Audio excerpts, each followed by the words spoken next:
Welcome to Market Mondays. This is where I go over the week in the stock market so you guys can plan ahead and make sure you do the right thing within the stock market. You guys know this week is a holiday week. We have Christmas, we have Christmas Eve, we got the day after Christmas. It's going to be light volume in the market, meaning that there won't be big money in the market. So there's going to be a lot of volatility in the market, meaning stocks can go way up, go way down. It's going to be a lot of exaggeration within the market because money is not there. Light amounts of money because people are on vacation, people are not buying, and people are planning for 2026. However, there may be some tax laws harvesting that hasn't took place yet, meaning that people are going to be trying to sell their stocks. This is a holiday week, so there won't be a lot of money in the stock market. There's going to be light volumes.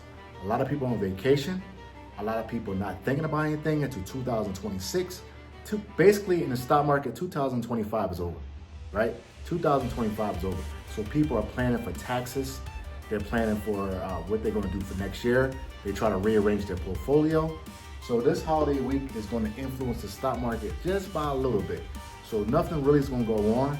So don't get fooled by the exaggeration of the numbers going up and down because there's not going to be a lot of volume in the markets this week because people are taking vacation and we have a holiday week, which means the stock market is not going to be open on Christmas. Are we going to have a Santa rally? You know, that's the question. Are we going to have a Santa rally? Are we going to have stocks that go up to the end of the year? It's a possibility. The Fed has lowered interest rates and people want to get as much money as they can within this year, especially stocks that haven't really went up this year. They may pour their money into it. Maybe not this week, but next week. Remember, we still got 4 or 5 days left in December after this week until we get to 2026. So come Monday, there's going to be a lot of position and maneuvering around. There's going to be a lot of stocks that didn't make a lot of money in 2025. Those are going to be the stocks you see go up within the last 4 days of the year. So pay attention to that. You might want to take advantage of that and trade on some of those stocks. Just trade, maybe not a long-term investment. Maybe you can make a couple $100 investing in some weak stocks that didn't really make any money in 2025. Also this week, we got some delayed economic data, the GDP. It really doesn't matter because they're delayed, with the government shutdown and a lot of foolery going on. Nobody knows what's going on with these numbers. These numbers are all over the place. I don't trust them, and I know you guys don't trust them, but that's not how you're supposed to invest. Just because these economic data numbers come out, yes, they may have a little bit of influence on it the first day, but we're talking about long term. Who cares what the GDP is right now? Who really cares what the unemployment rates are right now? And who cares what the consumer index is saying to us right now? We all know, we can see with our own eyes when you go outside, people are spending money.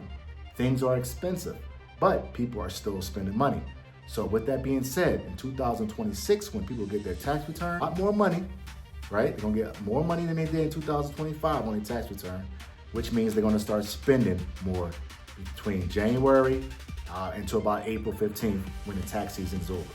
So look out for those consumer stocks like Walmart, Nike, Amazon, Starbucks, some of the restaurant stocks like Cheesecake Factory, Applebee's, and Olive Garden. Those stocks should see an increase in their revenue because of the tax returns.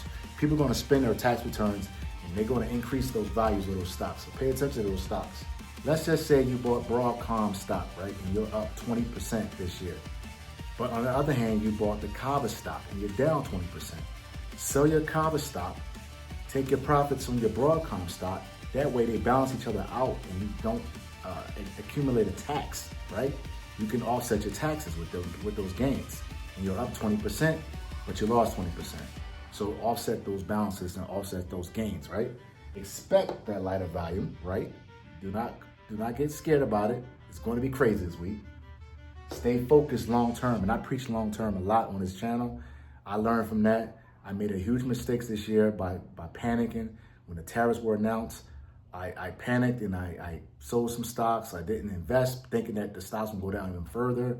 And that was a lesson learned for myself. I learned from that when there's blood in the streets, I'm buying stocks. I do not care what's going on. I'm not getting emotional about stocks.